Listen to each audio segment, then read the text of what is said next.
안녕. 오늘은 역대하 31장입니다. 하나님 아버지, 오늘 하나님 말씀 묵상할 때 말씀 깨닫게 도와주시고 말씀 따라 살 수 있게 해주세요. 예수님 이름으로 기도합니다. 아멘. 자, 히스기야 왕의 세 번째 스토리입니다. 자, 31장에 어떤 일이 있었을까요?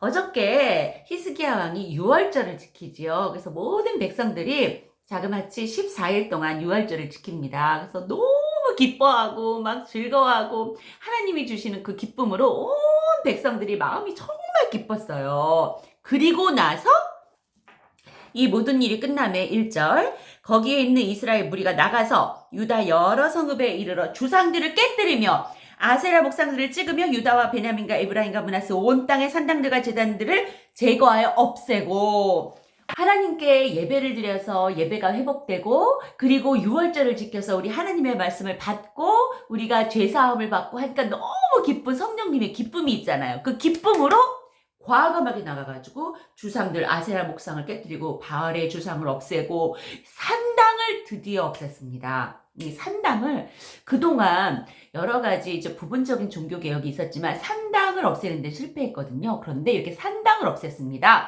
그리고 히스기야가 한 일들은 바로 정기적인 예배를 회복했다는 거예요.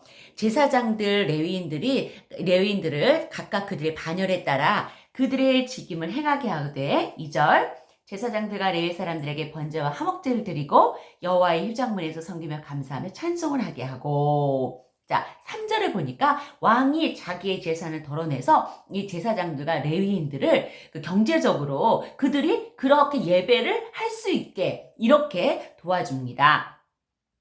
그리고 4절 예루살렘에 사는 백성들을 명하여 제사장들과 레위 사람들의 몫에 음식을 주어 그들에게 여호와의 율법에 힘쓰게 하니라. 자, 5절 보니까 왕의 명령이 내리자 곧 이스라엘 자손이 곡식과 포도주와 기름과 꿀과 밭의 모든 소산의 첫 열매들을 풍성히 드렸고 또 모든 것의 11조를 많이 가져왔으며 이렇게 백성들이 마음이 기쁘고 성령 충만하고 예배가 회복되고 하니까 정말 하나님께서 주시는 그 기쁨으로 헌금을 자원해서 드렸다는 거예요.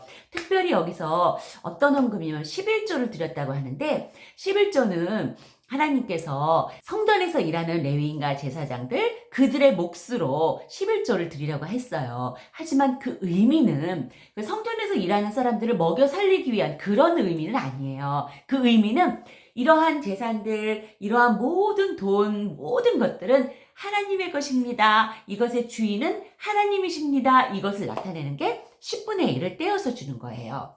이 시대에는 소득의 10분의 1, 또 예를 들어 전쟁을 했다가 전쟁에서 탈취물들 가져온 것의 10분의 1을 자기의 주인에게 드렸어요. 그래서 자기의 주인에게 드리면서 나는 당신의 종입니다. 이런 걸 나타냈거든요. 나의 소득의 10분의 1을 하나님께 드린다는 건 이 모든 것은 하나님께로 왔습니다. 나의 주인은 하나님이십니다. 라는 걸 나타내는 거예요. 그래서 11조는 정말 아름다운 의미가 있어요.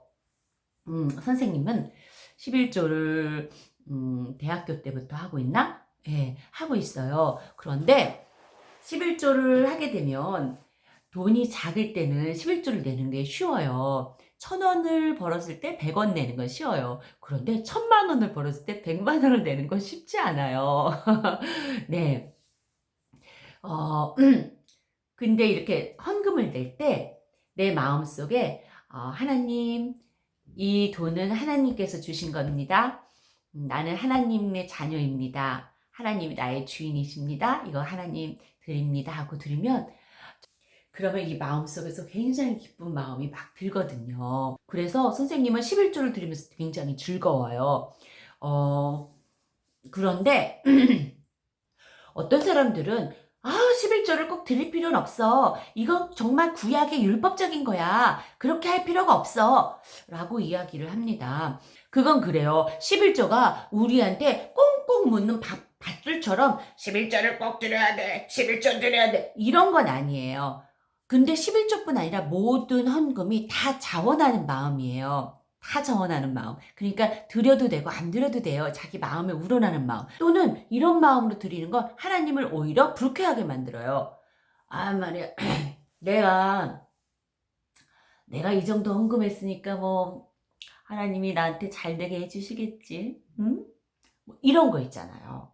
여러분 있잖아요. 하나님은 돈이 필요 없으세요. 여기 제사장과 레위인을 우리가 경제적으로 돕기 위해서 11조를 낸다고 하였지만 그것도 우리가 내지 않아도 하나님께서 그들을 다 보호해 주세요. 그리고 만약에 제사장과 레위인들이 경제적으로 어려워서 그 일을 수행하지 못한다면 그 나쁜 효과, 그 나쁜 악이 다 그 백성들한테 가는 거예요. 어떻게 보면 그게 벌일 수도 있어요. 왜냐하면 우리 사회에 성직자가 없는 거예요. 하나님의 말씀을 전할 사람이 없는 거예요. 그렇게 되면 누가 해를 당해요? 그렇죠. 우리가 해를 당하는 거죠. 그래서 11조를 내니까 말이야 하나님 나한테 복 주셔야 돼. 뭐 이렇게 한다는 건 정말 하나님을 오해하는 거예요. 11조도 그렇고 헌금도 그렇고 하나님께 감사하는 마음으로 마치 어버이날 드리는 문방구에서 파는 꽃과 같아요. 어버이날 여러분 문방구에서 카네이션 플라스틱 꽃을 사서 엄마한테 드렸어요. 그러면 그 꽃을 엄마가 기분 좋게 막 받으시잖아요. 그렇죠. 그러나 그 꽃은 꽃 그 자체는 의미가 없어요. 그거 얼마짜리예요? 그까지 플라스틱 있잖아요. 사실상 이거 내 딸, 내 아들이 갖고 온 거 아니면 쓰레기예요. 그런데 엄마 아빠는 여러분이 갖고 온 그 카네이션에 의미를 부여하시는 거예요. 아, 이거는 우리 연우가 갖고 온 거야. 아유, 내 딸이 갖고 온 거야. 이건 우리 시우가 갖고 온 거야. 그러면서 그거를 달고 그것을 쓰레기에 버리지 않고 걸어놓고 하는 거예요. 하나님은 우리가 가져온 헌금이요. 그거 정말 그 헌금 자체는 아무 의미가 없어요. 그러나 하나님이 거기에 의미를 부여하신 거예요. 오, 이거는 문현이가 낸 11조야. 이거 우리 문현이가 내 딸이 낸 11조야. 하면서 하나님께서 그 헌금을 귀하게 생각하시는 거예요. 저는 여러분이 어리지만 지금부터 헌금하는 습관, 특히 여러분이 용돈으로 얻은 돈에서 11조를 하는 습관을 한번 길러보세요. 용돈을 10,000원을 받으면 아주 깨끗한 봉투에 1,000원을 떼어 놓으세요. 예, 아니면 통장이 있는 친구들은 계산을 이렇게 해놔도 괜찮아요. 그랬다가 그것을 하나님께 11조라고 바치면 정말 하나님께서 우리 어린이들의 그 마음을 받아주시고 우리 어린이들은 그 헌금하는 습관이 잘 갖춰져서 더 믿음이 잘 자라게 될 거예요. 선생님은 100% 확신해요. 100%. 20절 21절 히스기야가 온 유다에 이같이 행하되 그의 하나님 여호와 보시기에 선과 정의와 진실함으로 행하였으니 그가 행하는 모든 일 곧 하나님 전에 수정되는 일에나 율법에나 계명에나 그의 하나님을 찾고 한 마음으로 행하여 형통하였더라. 아멘. 와, 히스기야의 이러한 복, 예배 드리는 복, 헌금 드리는 복, 11조 드리는 복이 여러분과 또 선생님한테도 있었으면 정말 좋겠습니다.